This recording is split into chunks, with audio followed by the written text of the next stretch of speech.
नमस्कार दोस्तों, मैं खुशी आपका स्वागत है हमारे चैनल स्वयं की खोज में। हम आपसे अपने आसपास घटने वाली घटनाओं के बारे में बात करते हैं। आपका प्यार हमें यूं ही मिलता रहे और आप हमारी वीडियो को लाइक कीजिए और आप हमारे चैनल को सब्सक्राइब कर दीजिए।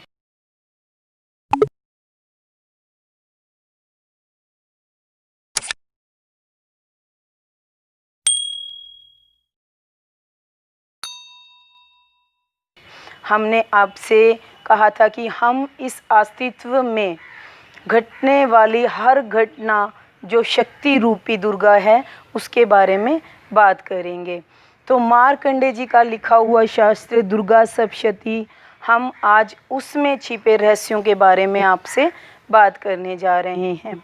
अगर आप इन रहस्यों को जानेंगे तो बहुत ज़्यादा आश्चर्यचकित हो जाओगे कि जब हम किसी शास्त्र को पढ़ते हैं तो वो किसी और तरीके से लिखा गया है। अगर हम इनको मनन करते हैं तो इनके रहस्य हमारे सामने खुलने लगते हैं। तो जैसे कि मार्कंडे ने अपने शास्त्रों में लिखा है, पहली शक्ति माँ शैलपुत्री। तो हम कहते हैं कि यही हिमाचल से पैदा हुई, इसलिए इसका नाम शैलपुत्री पड़ा और ये हर तरह की शक्तियों की मालिक मानी जाती हैं। लेकिन दोस्तों, हम समझेंगे कि इस शक्ति किस तरह के रहस्यों से भरी हुई है।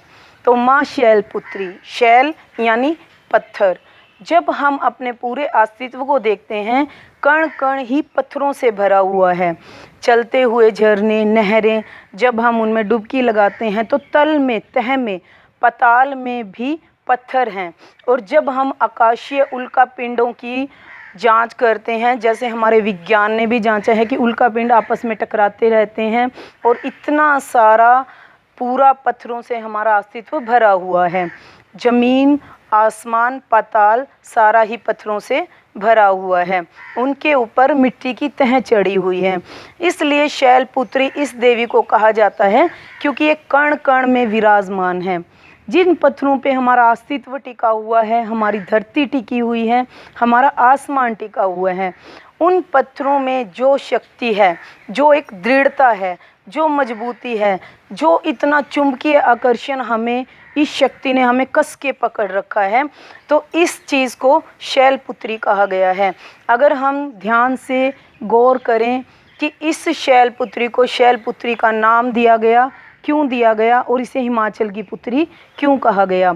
शैलों में शक्ति को प्रकट होने के कारण इसको शैलपुत्री कहा गया। सबसे प्रथम साधना हमारी यही मानी जाती है कि जब हम अपने माँ के गर्भ से जन्म लेंगे, इस ज़मीन पर प्रकट होंगे, तो पहला पैर हमारा ज़मीन पर पड़ता है।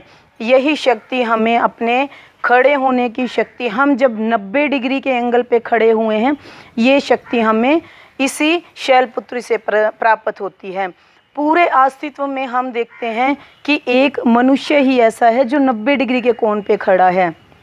बाकी जीव पैरों से चलते हैं, 4 पैरों से चलते हैं, उड़ने वाले कीट हैं, इन्हें कोई ऐसी समर्थता नहीं प्राप्त जैसी समर्थता मनुष्य को प्राप्त है। इसलिए इस खड़े होने की शक्ति, चलने की शक्ति को हमें शैलपुत्री का नाम देना पड़ता है। यही शक्ति हमें पोषण करती है, यही हमारे जीवन का आधार मानी गई है।